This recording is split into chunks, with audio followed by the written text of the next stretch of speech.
What God cannot do. What God cannot do. My name is Shalom Ori, privileged to serve with meters and greeters. I am that young lady that the Lord has shown great mercy. He has been so gracious and faithful to me. The journey of negativity began 2016. I woke up one morning and I felt a sharp pain around my pelvic region. And I dashed to the hospital. After the diagnosis, they said it was ulcer and placed on medication. But after much, nothing changed. I went back and they said it was umbilical hernia. And I left. They booked me for the surgery 2017, July 3rd. I went in for the surgery. But after the surgery, nothing happened. The pain continued, even more severe this time. Then it was done on me that the devil has come. And so 2017, July 3rd, I went in for placed on medication. But after much, nothing changed. I went back and they said it was umbilical hernia. And I left. They booked me for the surgery 2017, July 3rd. I went in for the surgery. But after the surgery, nothing happened. The pain continued, even more severe this time. Then it was done on me that the devil has come. And so I kept going for checkup. I kept complaining. And at some point, I just got tired. I visited many hospitals. I just got tired. I just stopped. And 2021, fast forward, September 4th, I got to hear of what God cannot do does not exist. And I asked myself, share which one be what God cannot do does not exist? I woke up that morning, Sunday morning, 4th September, and I asked my brother, do they have branch in Abuja here? He said, yes, it's Streams of Joy. And that was how I found myself in Dabras, in Wuse. And I began worshiping. And I began to follow NSPPD. And I began to follow Papa back to back. I began to claim all the prophetic declarations. And I ran with those words. Fast forward to March this year, 2024. The pain was still there, like I said. So I visited the hospital and they said it's surgery. And I said to myself, I am ready to go in for the surgery. And I went to the hospital and they said it's an exploratory laparotomy that will be carried out, a major surgery. I said, big grammar, no problem. And 19th May 2024, I was in the church here. I was serving. And in the first service, Papa said, there is someone here. The evidence of this service shall be felt in your life before Wednesday morning. And I said, okay.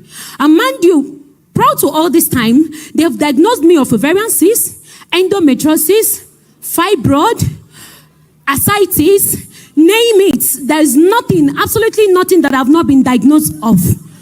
But I kept believing God. I kept being on the altar. I never meet NSPPD for a day.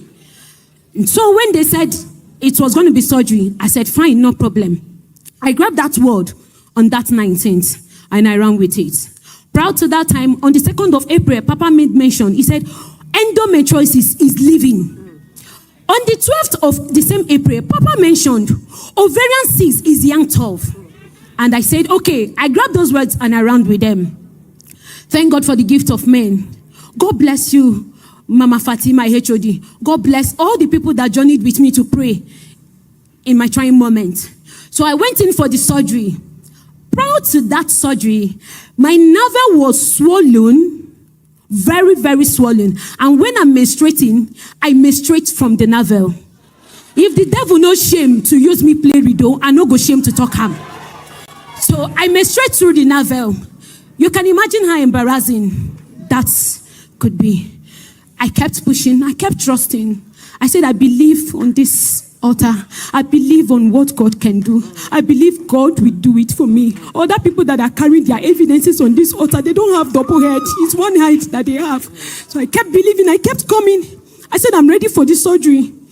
All the doctors that looked at me, that examined me, each time they look at this navel, they would tell me, I'm afraid, young lady, are you married? Do you have babies? I'm afraid this can be cancerous. This will be cancerous. They looked at me and told me this needs to be excised and taken for biopsy, but prepare for chemo. I said, God forbid. In the family where I belong, there is nothing like chemo in our DNA. So, and that was it. And I went in for the surgery on the 22nd of May. Before I went into the surgery a day before, I called my HOD and I narrated it to her. She said, do not worry. I will be with you. I will back you up in prayers. Please, oh Lord, show me mercy. And I have been doing that. On that same 19th, I remembered getting Papa's mantle. I said, this mantle will work wonders for me. I placed it on my tummy and I prayed with it. And I went in for the surgery.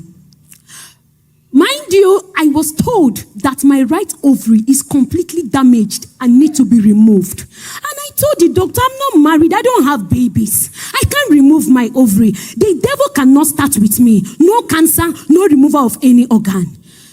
Brethren, on that 22nd, I was opened up. My ovaries are intact. There was no cyst anywhere. In the both ovaries, both the right and the left, there was no cyst anywhere. There was no fibroid. There was no ascites. Brethren, where did those negativities run to? They ran because they could not stay. The fire was too much. As if that was not enough. As I was recovering, gradually, I kept going to the hospital. The navel has been excised and taken for biopsy. My HOD kept praying with me. I kept believing God. After 3 weeks, the biopsy result came out. Brethren, Papa will always ask, how will you shout? Yeah! I screamed. The result came out. No cancer. No malignancy, nothing. I am healed and I am made whole. And I have returned like that one leper to say, Elroy, thank you. Thank you. This is the promise I made to God. If you take me in and bring me back alive, I will come back to this same altar to say thank you. Papa, God bless you. God bless you.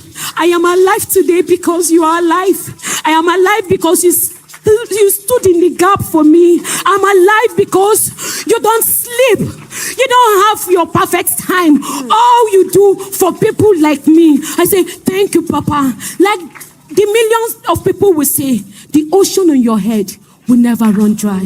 Thank you. What?